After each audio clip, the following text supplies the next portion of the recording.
নারি আসহাবাল জান্নাহ, জাহান্নামীরা জান্নাতি বাসীদেরকে ডেকে বলবেন, আন আফিদু আলাইনা মিনাল মাই আও মিম্মা রাযাকাকুমুল্লাহ।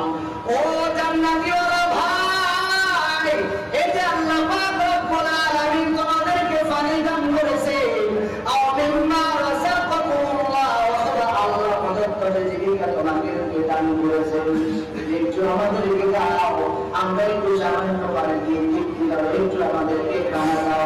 জাহান্নামীরা জান্নাতি বাসীদেরকে বারবার কথা বলবেন, জান্নাতি বাসীরা সবাই এক বাক্যে জবাব দিবেন, ক্বালু ইন্নাল্লাহ আরহামুনা আলাল কাফিরিন। আল্লাহ পাক রব্বুল আলামিন কাফেরদের জন্য জান্নাতের খানা হারাম করে দিয়েছেন। আল্লাহ পাক আমাদেরকে যে পানি দিয়েছেন, রিজিক দিয়েছেন, তোমরা কখন করতে পারবে না। মালিকের পক্ষ থেকে নিষেধাজ্ঞা আছে। কোন জান্নাতীরা বলবে, ইন্নাল্লাহ হারামাহুমা, নিশ্চয় আল্লাহ পাক রব্বুল আলামিন হারাম করেছেন আলাল কাফিরিন, কাফেরদের জন্য জান্নাতের খানা হারাম করেছেন। জাহান্নামীরা চিল্লায় চিল্লায় বলবে, ও জান্নাতীওয়ালারা, আমাদেরকে একটু পানি দাও, একটু খানা দাও, সামান্য যদি একটু পানি দাও, যদি একটু আমাদের জন্য। জাহান্নামীদেরকে যখন লাগে বিপদে, তখন জাহান্নাম যখন পিপাসায় একবারে অস্থির হয়ে যাবে, যখন পানি যাবে তখন তাদেরকে বুঝ দেওয়া হবে, গরম পানি দেওয়া হবে, এইখান থেকে উপরে পিছন রাস্তা দিয়ে সবকিছু নারীদের সবকিছু পানি হয়ে যাবে। আশ্চর্য কথা, একটু ভাবেন তো, চিন্তা করুন তো, একেবারে অবস্থা খারাপ, পানি পানি পানি পানি যখন বলবে গরম পানি দেওয়া হবে, এই গরম পানি বান্দা যখন পিপাসার কারণে একবারে খেয়ে ফেলবে, আবার পরে বান্দার অবস্থা ব্যতিক্রম হয়ে যাবে। এই জন্য বাবা নিজেদের পরিবর্তন করেন, নামাজওয়ালা হন, অন্যকে নামাজওয়ালা বানানোর চেষ্টা করেন। যুবক ভাই, বর্তমান সমাজে একবারে পরিবেশ খুব সুন্দর, কয়েকজন বলে একত্রিত হয়ে সুন্দর পরিবেশ কায়েম করেন। বহুদিন তো বাজার গেলেন, বহুদিন বিভিন্ন খারাপ খারাপ পরিবেশে গেলেন, বহুদিন তো বিভিন্ন হাউসে আপনি সময় নষ্ট করলেন, বহুদিন গাছ বাচ্চার সময় নষ্ট করলেন। এবার একটু কয়েকজন যুবক ভাই একত্রিত হইয়া সুন্দর একটা পরিবেশ কায়েম করার চেষ্টা করো। এই এলাকার যুবক ভাই, আসো আমরা সবাই একত্রিত হইয়া সুন্দর একটা মাহফিলের ইন্তজাম করতে পারি। এর যুবক ভাই, আসো আমরা সুন্দর একটা সংগঠন করিয়া এলাকার সবাই গরিব মানুষের পিছনে সাহায্য সহযোগিতা করতে পারি। এর যুবক ভাই, আসো আমরা সবাই একত্রিত হইয়া এক দলে দলিত হইয়া সবাই একত্রিত হইয়া, আসো আমরা সুন্দর একটা সংগঠনে একটা সম্পর্কিত হইয়া ভালো একটা কাজ করি, অসহায় মিসকিন মানুষের পিছনে সাহায্য সহযোগিতা করি। হঠাৎ করে দেখলাম গতকাল, হঠাৎ করে দেখলাম লাগার মধ্যে দেখলাম কিছু পুরুষের দেখলাম নাকি গাড়িকে আগুন লাগা দিল, সেনাবাহিনী গাড়িকে দেখলাম নাকি ভাঙচুর করলো। কেন করলো? এই দেশের অবস্থাটা এমন খারাপ, প্রকৃতি কাজ করাইতে রাজি, ওরা বেতন দিতে রাজি নাই। এজন্য দেশের সম্পদ, পুলিশের দেশের সম্পদ, সেনাবাহিনী দেশের বড় সম্পদ। আপনি ভাববেন না সব পুলিশ আর ঘুষপূর্ণ, সব আনসার দেওয়ার খারাপ না, সব সেনাবাহিনী আর খারাপ না। পুলিশের ভিতরে এমন কিছু লোক আছে, ওরা তার জন্য নামাজ পড়ে, চেষ্টা করে, আল্লাহ করে, জীবনে একটা বা আরাম খায় না। সেনাবাহিনীর ভিতরে এমন কিছু কম যাকে পাওয়া যায়, এমন কিছু সেনাবাহিনী যারা ঠিক মতো উড়াউড়ি ঠিক মতো রাখে, দামি ঠিক মতো রাখে, নামাজ ঠিক মতো আদায় করে, তাহাজ্জুদ ঠিক মতো করে। তারপরে একজন পুলিশের কারণে সকল পুলিশ খারাপ হতে পারে না, একজন সেনাবাহিনীর অন্যায়ের কারণে সকল সেনাবাহিনী খারাপ হতে পারে না। অতএব এটাও মাথায় রাখতে হবে, একজন মুসলিম জোতা চুরির কারণে সকল মুসলিম জোতা চুরি হতে পারে না। আল্লাহ যা বললাম শুনলাম, আমাদেরকে আমল করার তৌফিক দান করেন, বলেন আমিন।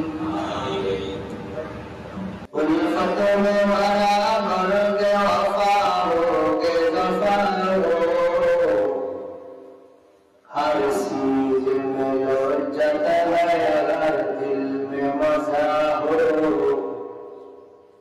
हर चीज में लज्जत है अगर दिल में मजा हो। दुनिया में हो दुनिया का तलबगार नहीं हो, बाजार से गुजर हो खरीदार नहीं हो।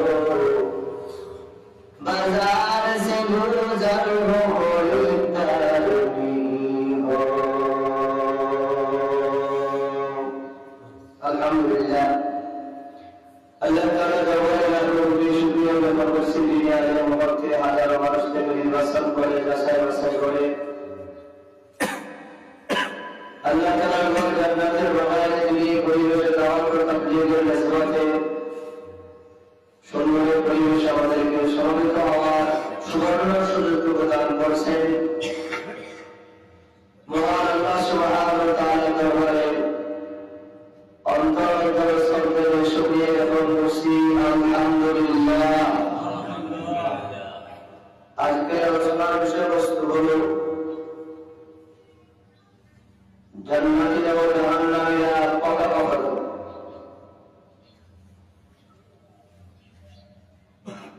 জান্নাতীরা জাহান্নামের সাথে কথা বলবে, কি বলবেন, কেন বলবেন? জাহান্নামীরা যারা জান্নাতি বলা হবে তাদের থেকে জাহান্নামীরা কি চাইবে? আজ অবশ্যই নিয়ে আমরা ইনশাআল্লাহ তাআলা কথোপকথন করব। জাহান্নামীরা জান্নাতি বাসীদের কাছ থেকে কি চাইবে, কেন চাইবে? সাবর পর আল্লাহ পাক আবার দিবেন না কেন?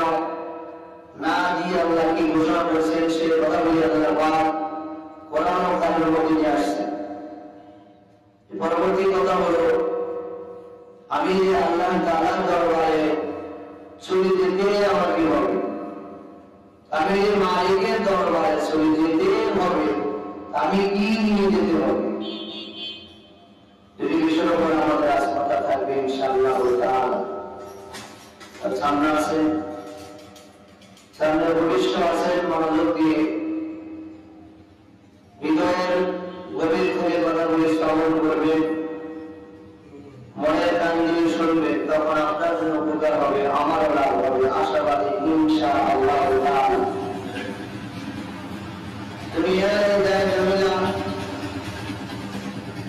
দুনিয়ায় ব্যস্ততা পৃথিবীতে সকল মানুষের আছে। দোকানদার দোকান নিয়ে ব্যস্ততা, ড্রাইভার ড্রাইভিং নিয়ে ব্যস্ততা, মাঝি ভাইদের কাজ কর্ম নিয়ে ব্যস্ততা, লিঙ্গতা নিয়ে ব্যস্ততা, কবিতার কবিতা নিয়ে ব্যস্ততা, বক্তার বক্তব্য নিয়ে ব্যস্ততা, আমাদের ফ্যামিলি কনভেন্টিং করতে ওই জায়গার মধ্যে ব্যস্ততা। হালাল ব্যস্ততাকে অপেক্ষা করে আমার একটি ব্যস্ততাকে আমি ঠিক করে দিতে হবে, সেটা হলো দুনিয়ার যত ব্যস্ততা থাক না কেন বা থাকুক না কেন, একদিন নয় একদিন ইচ্ছায় বলে ইচ্ছায় আমাকে আপনাকে ওই মালিকের দরবারে যেতে হবে, যে মালিক খুশি হয়ে আমাকে আপনাকে দুনিয়া দেখার সুযোগ করে দিয়েছেন, আব্বা বলার সুযোগ করে দিয়েছেন, আব্বা হওয়ার সুবর্ণ সুযোগ করে দিয়েছেন। তো একদিন যে আমি আল্লাহ তাআলার দরবারে যেতে হবে, আমি মালিকের দরবারে নিয়ে যাব, ওই সম্পর্ক আমাদের আজ আলোচনা হবে। জন্য গভীর মনোযোগ দিয়ে শ্রবণ করা চাই, যাতে করে আমার আলোচনা শোনার পর নামাজ পড়তে আমার কাছে ভালো লাগে। জুমার দিন বয়ান শোনার পর আবার আমাকে জুমার নামাজও পড়তে যাই, শনিবারও পড়তে আসতে মন চাই, রবিবারও আসতে মন চাই, সোমবারও আসতে মন চাই, মঙ্গলবারও আসতে মন চাই, বুধবারও আসতে মন চাই, বৃহস্পতিবারও আসতে মন চাই। ও আল্লাহ, তোমার কাছে দরখাস্ত করি জুমার বয়ান শুনিয়া বাকি দিনগুলো আমাদেরকে মসজিদে আসার সুবর্ণ সুযোগ করে দিও, আমিন। আল্লাহ পাক রব্বুল আলামিন সূরাতুল ফজরের মধ্যে আল্লাহ পাক সর্বশেষ আয়াতে নিয়েছিল, দুনিয়ার মানুষ গভীর মনোযোগ দিয়ে শ্রবণ করো। একদিন ইচ্ছা মানে চাই আমি আল্লাহ তাআলার দরবারে তোমাকে আসতে হবে, থাকার কোনো কায়দা নাই, থাকাও যাবে না।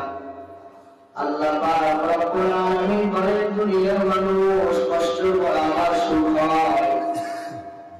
দুনিয়ার মানুষ বিভিন্ন সময় বিপরীত শব্দ ব্যবহার করে, রাত্রে পরে দিন, দিনের পরে রাত, সুখের পরে দুঃখ, দুঃখের পরে সুখ। আল্লাহ পাক রব্বুল আলামিন বলেন,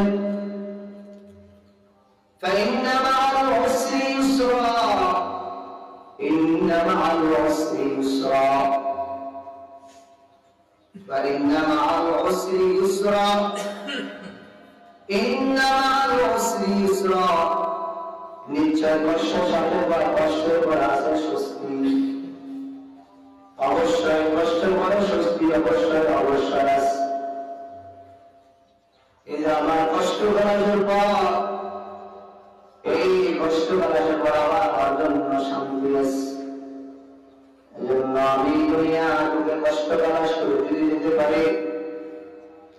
তাআলা বলেন বান্দা তোমার জন্য অপরন্ত নিয়ামত আমি মালিক রেখেছি কারণ তুমি আমাকে না দেখে আমাকে সেজদা দিলা তিলাওয়াত করলা কান্নাকাটি করলা আওয়াজ করলা জাকাত দিলা গরিব অসহায় মানুষের পিছনে খরচ করলা জন্য আমি আল্লাহ পাক রব্বুল আলামিন খুশি হয়ে তোমার জন্য 10 দুনিয়া পরিমাণ একটি জান্নাত রেখেছি।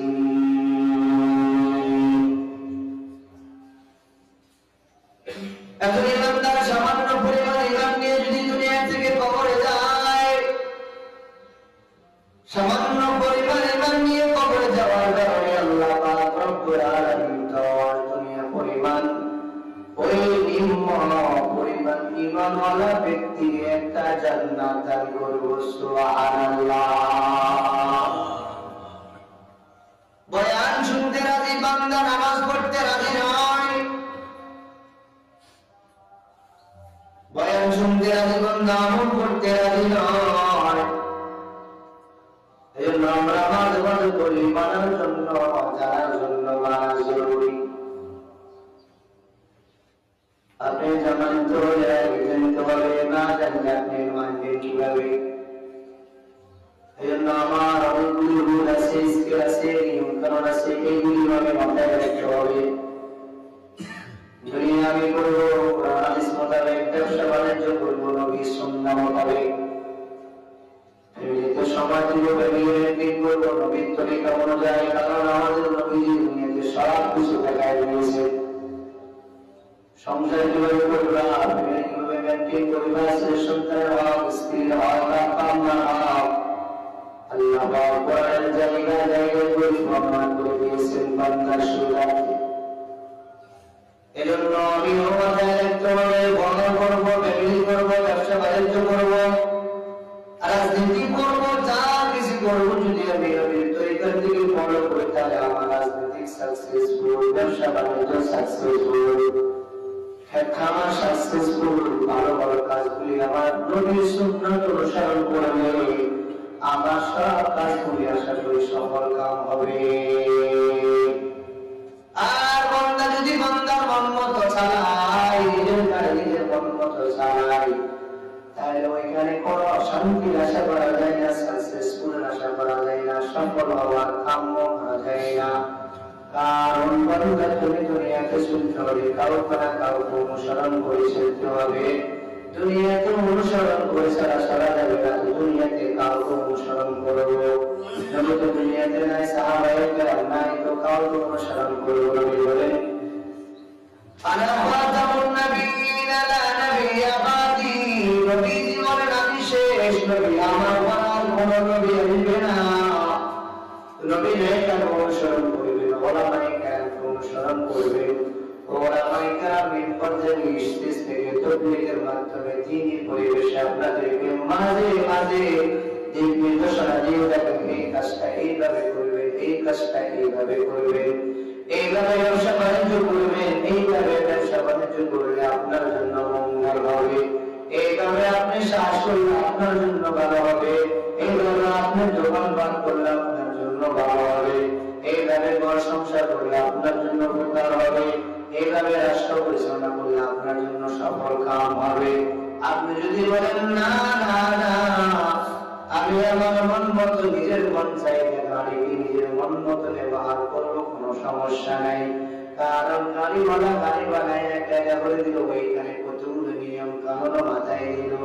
আল্লাহ বলেন মানুষ তোকে আমি বানায় কতগুলি নিয়ম কানুন জায়গায় দিলাম, ক্যাটাগরিও দিয়ে দিলাম, তোর ক্যাটাগরি হলো নবীর সুন্নাত আর আমি আল্লাহর গোলামি।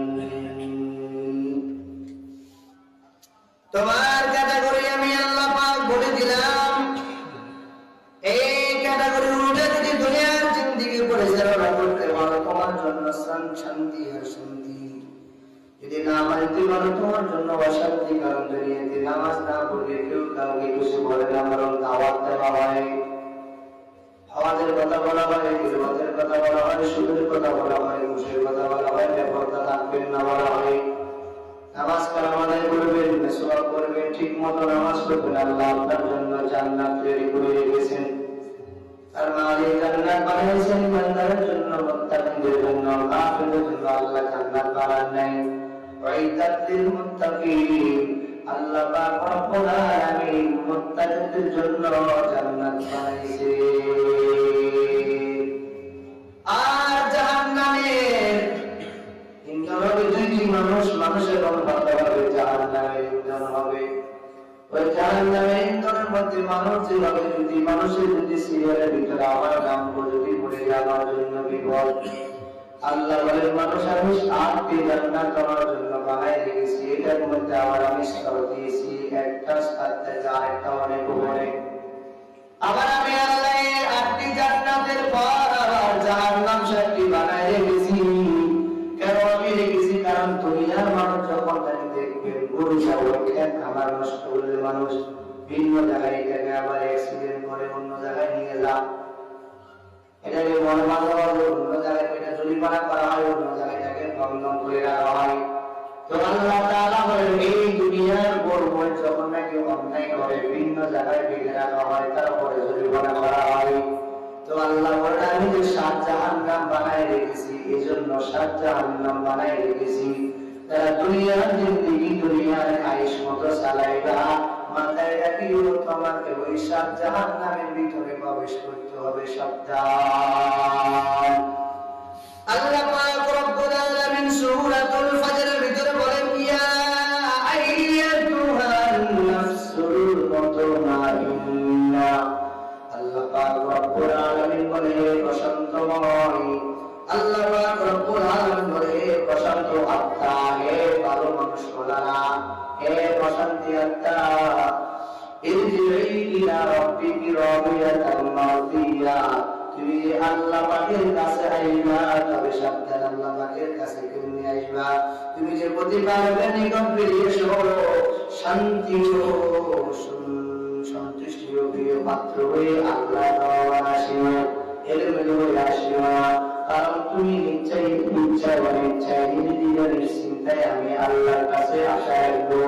তো আমি যে আল্লাহর কাছে আশা রাখবো কিভাবে আমি আল্লাহ পাক রব্বুল আলামিন এই কোরআন হাকিমের মধ্যে জানিয়ে দিয়েছি ইরজিই ইলা রাব্বিকি রাদিয়াতান মারদিয়া, তুমি যে আমি আল্লাহর কাছে ফিরিবা, খালি হাতে ফিরিও না বান্দা, খালি হাতে ফিরলে তোমার জন্য দুনিয়ার মানুষ দুনিয়াতে পরীক্ষা দেওয়ার পর আবার যেমন ফিল করে আবার পরীক্ষা দেয়, আখিরাতের নাম জানা ওই বাজারে কেউ আবার ফিল করলে আবার পরীক্ষা দেওয়ার কোনো ব্যবস্থাপনা নেই। এজন্য আল্লাহ বলেন ইয়া আইয়াতুহান নাফসুল মুতমাইন্না, হে প্রশান্তি আত্মা, ফারজিই ইলা রাব্বিকি রাদিয়াতান মারদিয়া, তুমি যে আমি প্রভুর নিকটে আইবা, তবে আমার প্রভুর নিকটে আইবা সন্তুষ্টি হয়ে পবিত্র হয়ে পাক পবিত্র হয়ে আমার কাছে এসিও, না ভাবে আমার কাছে আসার কোনো প্রয়োজন নাই। আমি আল্লাহকে সন্তুষ্ট করে আসি, আমি আল্লাহকে অসন্তুষ্ট করে আসি, তোমার জন্য কবরের জায়গার মধ্যে আর শান্তি হবে না। এই যে তুমি আমি আল্লাহর দরবারে ফিরবা, আমি আল্লাহর দরবারে ফিরে ফিরবা, তুমি আমি আল্লাহর দরবারে নামাজ দিয়ে ফিরিও, দাঁড়িয়ে ফিরিও, তেলাওয়াত দিয়ে ফিরিও, আমি আল্লাহ তাআলার হুকুম আদাম করি। নবীর তরিকা বুঝাই আগে যদি আমি আল্লাহর কাছে আসতে পারো, আল্লাহ বলেন ফাদখুলি ফি ইবাদি, অতঃপর তুমি আমার বান্দাদের অন্তর্ভুক্ত হয়ে যাও। এরপর আল্লাহ বলেন ফাদখুলি ফি জান্নাতি, এবং আমার জান্নাতে প্রবেশ করো। সিনিয়র বলেন সুবহানাল্লাহ।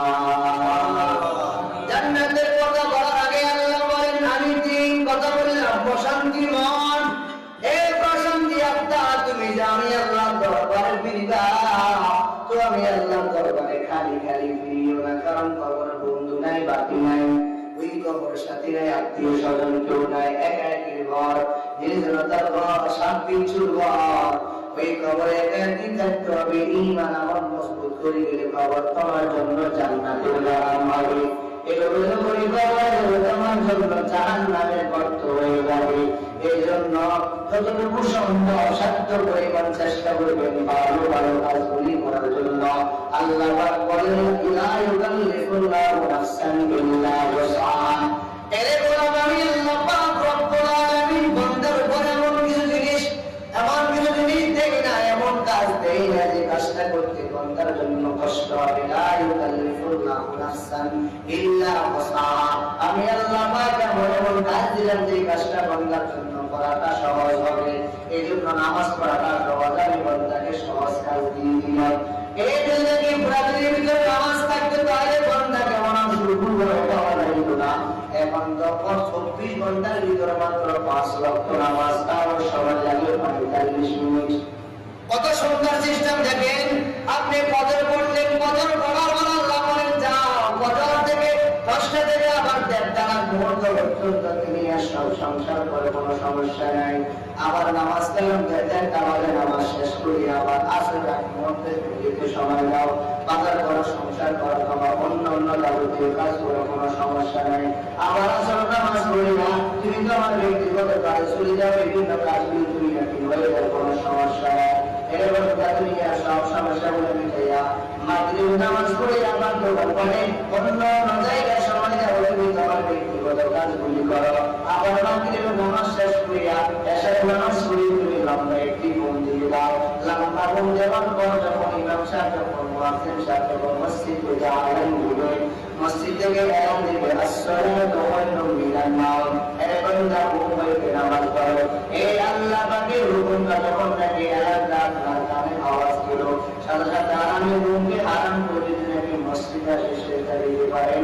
আল্লাহ বলেন বান্দা তোর জন্য তো আমি আল্লাহ জান্নাত বানাইলাম।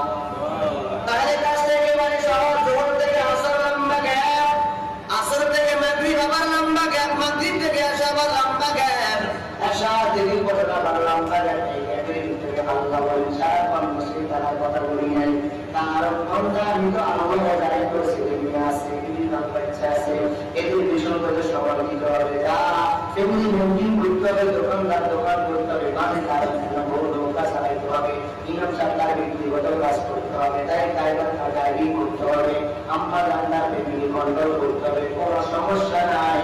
আমি আল্লাহ 24 ঘন্টার ভিতরে মাত্র 45 মিনিট সময় আমার জন্য দিলে বান্দা, তুই যদি 24 ঘন্টার ভিতরে 1 ঘন্টা আমাকে দাও, মাথায় রাখিও তোমারে 1 ঘন্টা দেওয়ার কারণে 23 ঘন্টা আমি আল্লাহর কাছে গান। সুবহানাল্লাহ। আর যারা ওই 24 ঘন্টার ভিতরে 1 ঘন্টা আল্লাহ তাআলাকে সময় দেয় না, তো আল্লাহ বলেন বান্দা মাথায় রাখিও, যারা 24 ঘন্টা আমি আল্লাহ দেওয়ার এটা আল্লাহ দেওয়ার সময় 24 ঘন্টার ভিতরে আমি আল্লাহকে 1 ঘন্টা দেয় না, মাথায় রাখিও 24টা ঘন্টা তোমার জন্য বরবাদ। আল্লাহ বলেন যে ইলা রাব্বিকা রাদিয়াতাম মারদিয়া।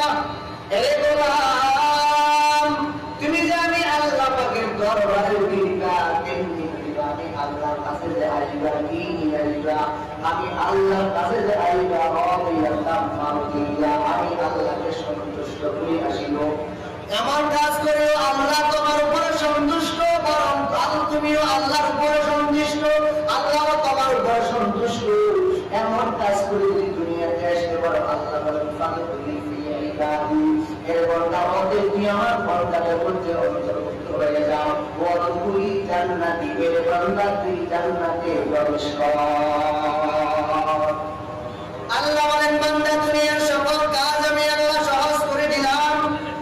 এই যে মুখের মধ্যে দাঁড়িয়ে রাখতে কোনো টাকার প্রয়োজন হয় না, কোনো কষ্ট হয় না, তাহলে এখানে থাকতে তো কোনো সমস্যা নেই। বরং দাঁড়িয়ে না রাখলে মনে করলে যা বারবার প্রতি সপ্তাহে সে অনেক টাকা নিয়ে যায়। দাঁড়িয়ে রাখলে কোনো ক্ষতি নাই। দেখেন একটু সুন্দর দিকে বারে করে মনোযোগ দিয়ে তাকান। এই যে আমার মাথার মধ্যে পাখি দেখেন, মাথার মধ্যে টুপি দেখেন, মুখের মধ্যে দাড়ি দেখেন, গায়ে পাঞ্জাবি দেখেন। এই মাথার পাখি দিয়ে আমি চাকরি করি, এই মাথার টুপি দিয়ে আমি চাকরি করি, এই মুখে দাড়ি দিয়ে আমি চাকরি করি, এই গায়ে পাঞ্জাবি দিয়ে আমি চাকরি করি। আমার ইমাম সাহেবকে সম্মান করি, সেল থেকে দেখতে আমি যাই, উনি দেখতে পালায় সম্মান করে খানা খাওয়াই, মাস শেষে বেতন গুলো দেয়। এটা আমার কোনো বাবা নয়, এটা আমার কোনো যোগ্যতা নয়, আমার কোনো পড়াশোনা, কোনো পাওয়া শক্তি নয়। এটা একমাত্র আল্লাহর প্রতি সুন্নতের ভালোবাসা প্রকাশ।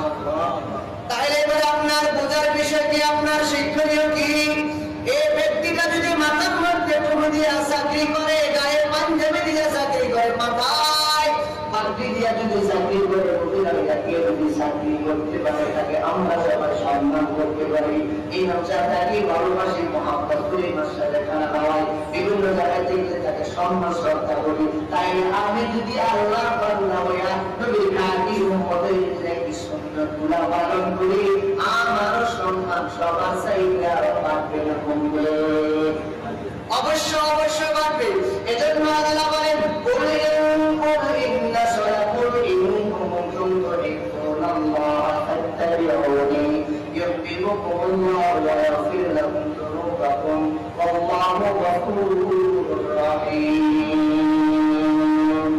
আল্লাহ রব্বুল আলামিন হাবিব বলেন, হাবিব আপনার উম্মতকে জানালেন তোমরা যদি আমি আল্লাহর ভালোবাসা পেতে নবীর সুন্নাত পালন করো, নবীর সুন্নাতের ইত্তেবা করো, অনুসরণ করো, আর যদি নবীর সুন্নাতের ইত্তেবা অনুসরণ করতে পারো, অনুসরণ করতে পারো, আমি আল্লাহকে ভালোবাসা হয়ে যাবে। আর আমি আল্লাহ ভালোবাসি কেন্দ্র বলা তোমাদের গুনাহটা আমি আল্লাহ ক্ষমা করে দিব। এজন্য আল্লাহর কোন এক বান্দা বলেন আকাশেতে লক্ষ তারা আসা কিন্তু হাজার হাজার কোটি কোটি বান্দার ভিতরে নামাজিওয়ালা বান্দাটা পালারে সুবহানাল্লাহ। আকাশেতে লক্ষ তারা আসা কিন্তু কোটি কোটি মেয়েদের ভিতরে পর্দাওয়ালা মেয়েটা সবার কাছে পালারে। আকাশেতে লক্ষ তারা আসা কিন্তু মসজিদের ভিতরে হাজার মুসল্লি নামাজ পড়তে আসে, ওই মুসল্লিটা বালারে, যে মুসল্লিটা শুদ্ধ করি সুন্দর করে কোরআন দিয়ে নামাজ পড়তে পারে, তার জন্য শুধু বালাই নয়, অবদায়িত জান্নাত তার জন্য অপেক্ষা করে। সুবহানাল্লাহ। এজন্য যুবক ভালো ভালো কাজগুলি করে দুনিয়া থেকে যাও, আখিরাতে এখানে শান্তি পাবে বাবা। দুনিয়াতে যদি দেখি মন মতো মন করা চলা যায়, আখিরাতে আর শান্তি করা যাবে না।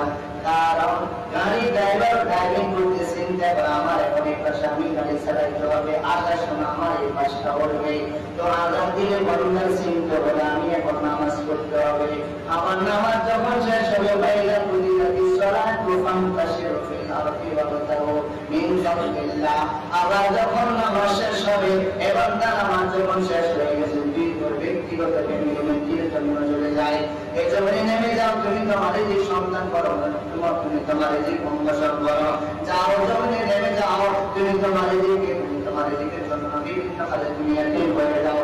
আমি আল্লাহ কোথাও বলে নাই বান্দা সারাক্ষণ মসজিদে থেকে থেকে থেকে থেকে আমি আল্লাহকে ডাকতে হবে, এটা কোথাও বলা হয়নি। বরং বলা হলো বান্দা তোর জন্য সুবিধা নামক জায়গা, কষ্ট করে দুনিয়া থেকে ভালো ভালো কাজগুলো করে যাইবি, আমি আল্লাহ তোকে খুশি হইয়া জাহান্নাম থেকে নাম দেখালে আর জান্নাতের মেহমান বানায়া দিব। এখন দুনিয়া থেকে জান্নাতি ও জাহান্নামী ও জগন্নাতি হঠাৎ করে এক অপর সাথে দেখা হবে। তো দুনিয়াতে ভালো মানুষের স্থান এক জায়গা হয়, খারাপ মানুষের স্থান আর এক জায়গা হয়।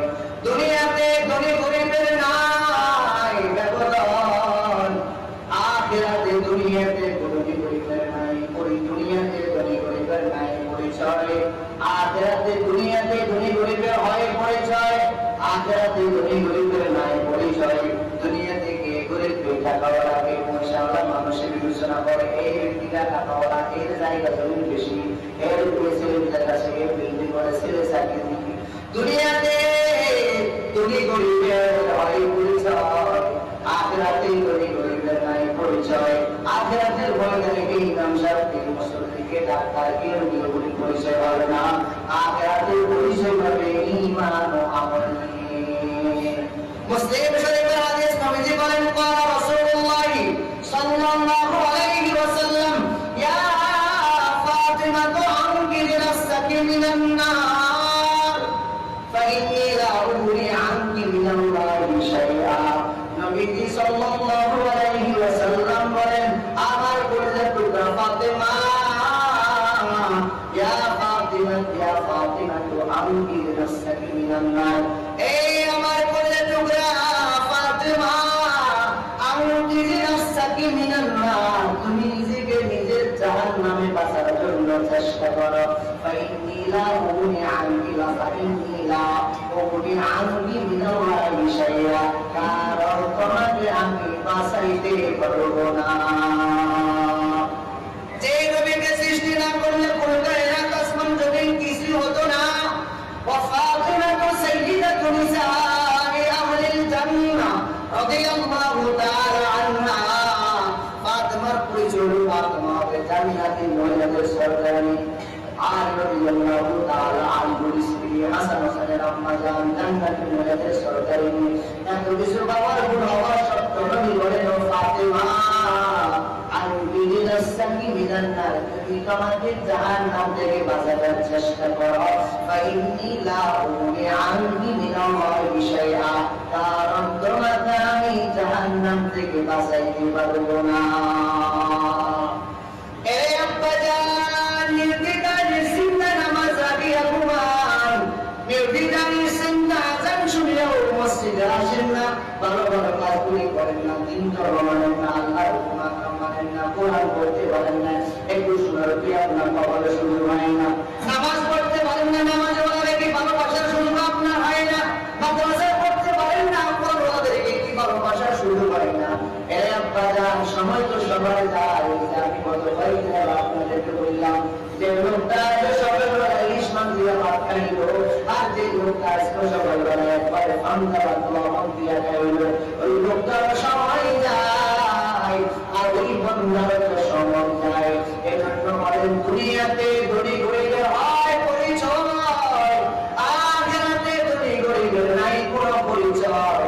আখিরাতে ধনী গরিবের কোনো পরিচয় হবে না, দুনিয়াতে ধনী পরিচয় হতে পারে।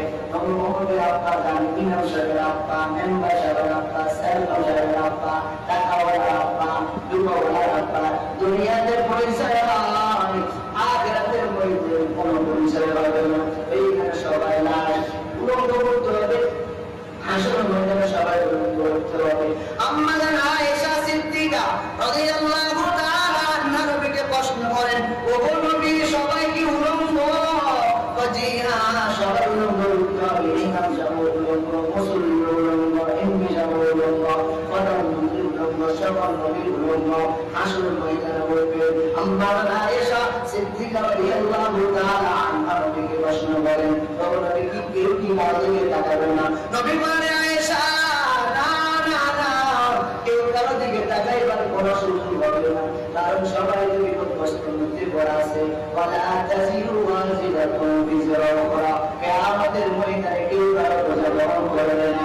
ইমাম সাহেব মুসল্লির বোঝা বহন করবে না, মুসল্লি ইমাম সাহেবের বোঝা বহন করবে না, মা ছেলের বোঝা বহন করবে না, ছেলে মার বোঝা বহন করবে না, স্ত্রী স্বামীর বোঝা বহন করবে না, স্বামী স্ত্রীর বোঝা বহন করবে না, কেউ কারো বোঝা নিয়ে কানে হেঁচড়া করবে না। দুনিয়াতে মানুষ যখন বিপদে পড়ে একে অপরকে হঠাৎ করে সাহায্য করে, হেল্প করে। আখিরাতের ময়দানে আম্মা আম্মা ছেলেকে হেল্প করবে না, বাবা সন্তানকে হেল্প করবে না, মা মেয়েকে হেল্প করবে না, কেউ কারো সাহায্য সহযোগিতা করবে না। কেন করবে না? এই জন্য করবে না কারণ কিয়ামতের ময়দানে হাসরের দিন সবাই বিপদগ্রস্ত। আমার রব ইয়া নাফসি ইয়া নাফসি ইয়া নাফসি, ও আল্লাহ তুমি আমাকে বাঁচাও, ও আল্লাহ তুমি আমাকে বাঁচাও, ও আল্লাহ তুমি আমাকে বাঁচাও। এই কথা পরে বলে সবাই একবারে সবাই থাকবে। এই জন্য সবাই উলঙ্গ থাকা সত্ত্বেও কেউ কারো দিকে তাকাইবার কোনো সুযোগ থাকবে না।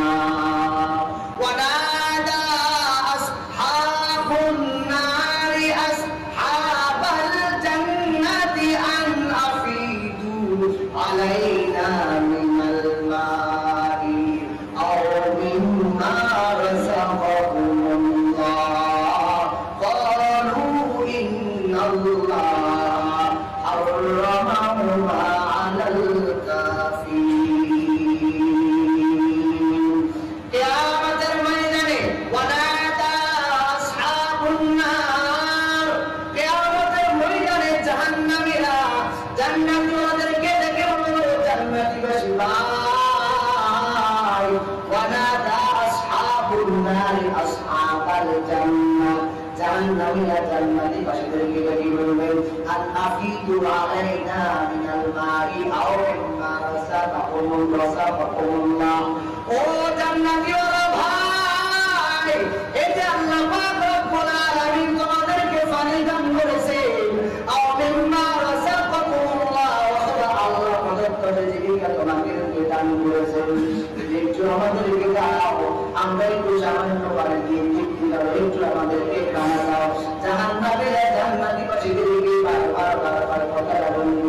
জান্নাতীবাসী ওরা সবাই এক বাক্যে জবাব দিবেন ক্বালু ইন্নাল্লাহ আরহামুনা আলাল কাফিরিন। আল্লাহ পাক রব্বুল আলামিন কিয়ামতের জন্য জান্নাতের খানা হারাম করে দিয়েছেন। আল্লাহ পাক আমাদেরকে যে পানি দিয়েছেন, রিজিক দিয়েছেন, তোমরা কখন করতে পারবে না। মালিকের পক্ষ থেকে নিষেধাজ্ঞা আছে। জান্নাতীরা বলবে ইন্নাল্লাহ হারামাহুমা, নিশ্চয় আল্লাহ পাক রব্বুল আলামিন হারাম করেছেন আলাল কাফিরিন, কাফিরদের জন্য জান্নাতের খানা হারাম করেছেন। জাহান্নামীরা চিল্লায় চিল্লায় বলবে ও জান্নাতীওয়ালারা, আমাদেরকে একটু পানি দাও, একটু খানা দাও। সামান্য যদি একটু পানি দাও, একটু আমাদের জন্য। জাহান্নামীদেরকে যখন লাগে বিপদে, তখন জাহান্নাম যখন পিপাসায় একবারে অস্থির হয়ে যাবে, যখন পানি যাবে তখন তাদেরকে ফুস দেওয়া হবে, গরম পানি দেওয়া হবে। এই কাজে গোল করে পিছন রাস্তা দিয়ে সবকিছু নারীদের সবকিছু পানি হয়ে যাবে।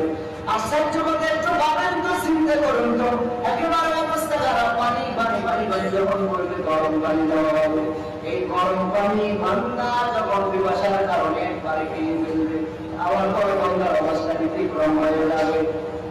এই জন্য বাবা নিজেদের পরিবর্তন করেন, নামাজওয়ালা হন, অন্যকে নামাজওয়ালা বানানোর চেষ্টা করেন। যুবক ভাই, বর্তমান সমাজে একবারে পরিবেশ খুব সুন্দর। কয়েকজন বলে একত্রিত হয়ে সুন্দর পরিবেশ কায়েম করেন। বহুদিন তো বাজারে গেলেন, বহুদিন বিভিন্ন খারাপ খারাপ পরিবেশে গেলেন, বহুদিন তো বিভিন্ন হাউসে আপনি সময় নষ্ট করলেন, বহুদিন গাছ বাচ্চার সময় নষ্ট করলেন। এবার একটু কয়েকজন যুবক ভাই একত্রিত হইয়া সুন্দর একটা পরিবেশ কায়েম করার চেষ্টা করো। এই এলাকার যুবক ভাই, আসো আমরা সবাই একত্রিত হইয়া সুন্দর একটা মাহফিলের ইন্তজাম করতে পারি। এর যুবক ভাই, আসো আমরা সুন্দর একটা সংগঠন করিয়া এলাকার সবাই গরিব মানুষের পিছনে সাহায্য সহযোগিতা করতে পারি। এর যুবক ভাই, আসো আমরা সবাই একত্রিত হইয়া এক দলে দলিত হইয়া সবাই একত্রিত হইয়া আসো আমরা সুন্দর একটা সংগঠনে একটা সম্পর্কিত হইয়া ভালো একটা কাজ করি, অসহায় মিসকিন মানুষের পিছনে সাহায্য সহযোগিতা করি। হঠাৎ করে দেখলাম গতকাল লাগার মধ্যে দেখলাম কিছু পুলিশের দেখলাম নাকি গাড়িকে আগুন লাগা দিল, সেনাবাহিনী গাড়িকে দেখলাম নাকি ভাঙচুর করলো। কেন করলো? এই দেশের অবস্থাটা এমন খারাপ, পরিস্থিতি কাজ করাইতে রাজি, ওরা বেতন দিতে রাজি নাই। এজন্য দেশের সম্পদ, পুলিশের দেশের সম্পদ, সেনাবাহিনী দেশের বড় সম্পদ। আপনি ভাববেন না সব পুলিশ তার ঘুষপূর্ণ, সব আনসার দেওয়ার খারাপ না, সব সেনাবাহিনী আর খারাপ না। পুলিশের ভিতরে এমন কিছু লোক আছে, ওরা তার জন্য নামাজ পড়ে, চেষ্টা করে, আল্লাহ করে, জীবনে একটা বা আরাম খায় না। সেনাবাহিনীর ভিতরে এমন কিছু কম জাতি পাওয়া যায়, এমন কিছু সেনাবাহিনী যারা ঠিক মতো উড়াউড়ি ঠিক মতো রাখে, দামি ঠিক মতো রাখে, নামাজ ঠিক মতো আদায় করে, তাহাজ্জুদ ঠিক মতো করে। তাই বলে একজন পুলিশের কারণে সকল পুলিশ খারাপ হতে পারে না, একজন সেনাবাহিনীর অন্যের কারণে সকল সেনাবাহিনী খারাপ হতে পারে না। অতএব এটাও মাথায় রাখতে হবে, একজন মুসলিমের জুতা চুরির কারণে সকল মুসলিম জুতা চুরি হতে পারে না। আল্লাহ যা বললাম শুনলাম, আমাদেরকে আমার করার তৌফিক দান করেন।